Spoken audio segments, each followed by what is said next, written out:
Hello everyone, welcome to episode 3 of Divine Journey 2. In last episode, we built this house and finished up the chapter 2 Totemic. In between the episode, I finished up all the miscellaneous quests in chapter 1 and 2, so it's complete now. In this episode, I wanted to progress through the immersive engineering and see how far we can get through this mod. Before we start, I did some mining off camera and explore the nether a bit. Ended up dying a few times in there, of course, and I finished up all the major things that they are not that difficult to do. I'm not going to fight the Reader and the boss right now because I'm clearly under gear. Yes, I put my diamond here. They are precious.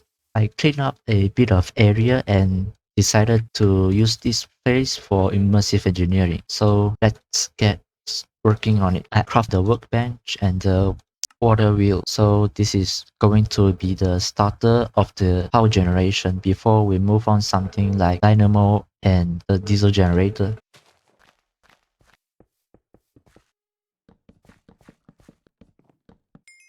So I prepare a platform over here using treated wood plank and basalt as a border. I also built this chunk line because the quest that says that don't build the multi-block on the chunk border because it might break. Let's start building the water wheel.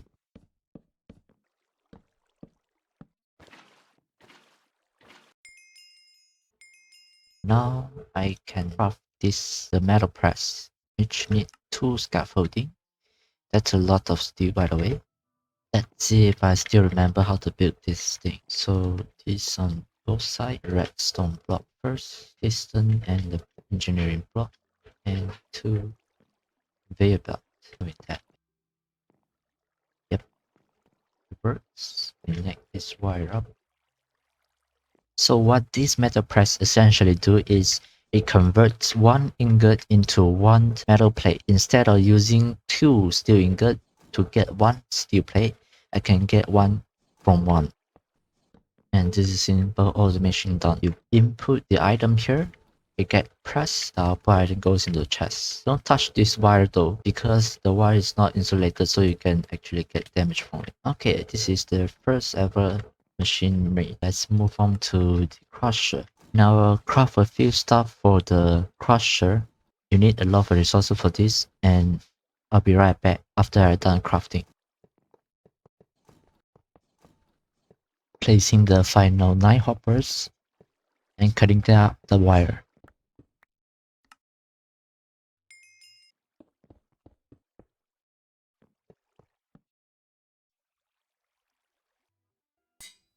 We want to try something. Let's craft a lumber axe with auto smelt and let's see. Yep, it actually works. Okay, cool. So why do I want this thing? First of all, you need coal to make the coal coke, and you need the coal coke to make the steel, but also you need the coal coke to make HOP graphite, this thing. So I was thinking to change it. Instead of using coal coke as a fuel for steel, I will use charcoal. Oh, I forgot it's not connected. Oh my god. It's draining a lot of power. 1 windmill is not going to cut it. Oh my god, never thought about it. I think I need another set of water wheels. So I'll set it up and I will be right back. Second metal press. Third metal press. So I moved the original metal press to here and a windmill as there as well. So I don't need to travel as far. Also, I crafted another kinetic dynamo and 2 more water wheels, so I can make a second water wheel and generate more IF to power this blast furnace. Fermenter. There we go. Squeezer. And finally, refinery.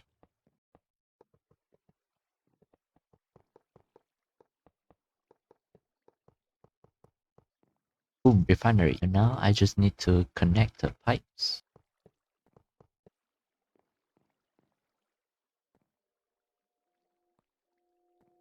Because I need a bucket for the quest. You start working. Are you? Very slowly. You start working as well. You need more power. It's working. Okay. And a bucket of you.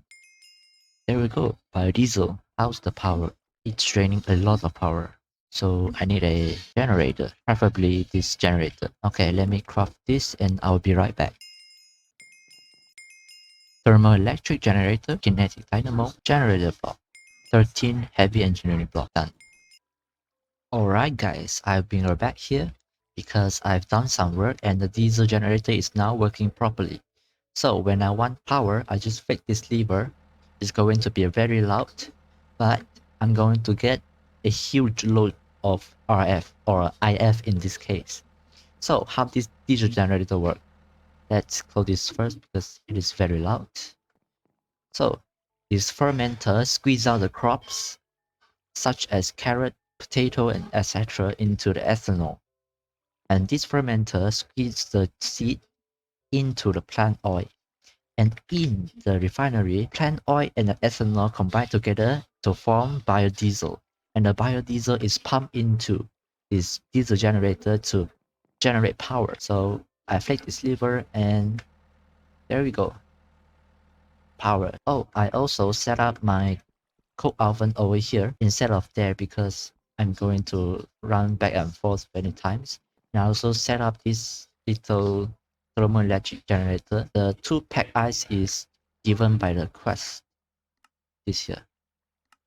So this thing is now generating power as well. According to this book, this diesel generator is going to generate 4,000 energy per take. But the big downside is you need a constant of crop production because both of these needs a lot of crops to produce the biodiesel. So yeah, I think in the next episode we will go through the roots a little bit and set up the aqua soil so I can farm the crops automatically instead of doing this manually, which is painful. Let's craft some electrodes and that should be a quest. Yep, and now I can start crafting the arc furnace. It needs a lot of steel. Before we craft the big boy arc furnace, I want to get into a little bit of mechanism.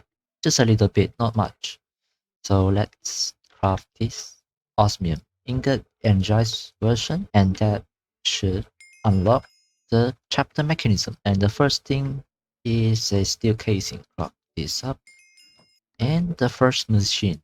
Oh, okay. It's very slow. Very slow. Let's see. Next up, we craft the energized smelter, which require red alloy ingot and 2 basic circuit. So I've done the crafting. I actually upgrade this to basic factory. Each of these factory need 2 of a previous tier, and also this enriched gum, which require 1 HOP dust and 1 syntheticide, which you can find bundly in Nether.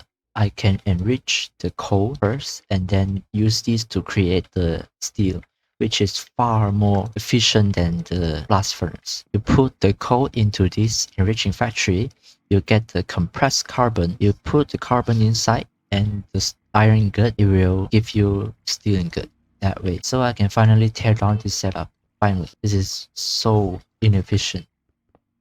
By the way, you need 2 metallitic infuser because the first one is going to convert the iron into enriched iron, and you need the second one to convert the enriched iron into this steel blends and smelt it into the ingot. So yeah, and for some reason this thing does not work auto output for some reason. If you know, please comment down below. Oh, finally, it took me so long, but the excavator is finally built. So now we just need to connect the power. I think that is too far. Never try, never know. Yep, this is way too far. So now I can connect this to this. And it should start working. So I used the core sample drill, which is crafted like this, and search the veins that I wanted. So this one is the magnetite, which is consists of iron and gold, which is what I want. As you can see, it is dropping items all over the place. There we go. But this thing is going to consume 1000 energy per tick, which I don't have. And you can see the energy is draining very quickly. This one as well. You though have to go. Alright guys, I crafted all the ingredient needed to craft the arc furnace, and this thing is, well, stand for its name, big boy. It's actually huge. 5 by 5. Oh, it's missing this. Okay. Now it's done. Where's the power? Where do you insert the power? Where do you insert the power to this thing? Is it here? Blue is input, I think so. Let's try it. Why are you not getting power? It's wrong. Is it here? Yeah, I was right. Now where's my electrode that I crafted? And now it's set up completely now. Okay. So the next thing I want to craft is this industrial sign, which, okay, has a very weird recipe. And then I want to craft this to get the hang glider, this industrial ladder, which you need imp leather scrap, hide from buffalo, this one from roots. Oh, I can't get it because I haven't get into roots. Okay, so I'll do it next episode then. That's it for this episode, guys. We completed most of the immersive engineering chapter. In the next episode, we'll get into the roots and the Twilight Dimension. I really hope you enjoyed this video. If you're new here, definitely subscribe to the channel and I will see you next episode. See ya!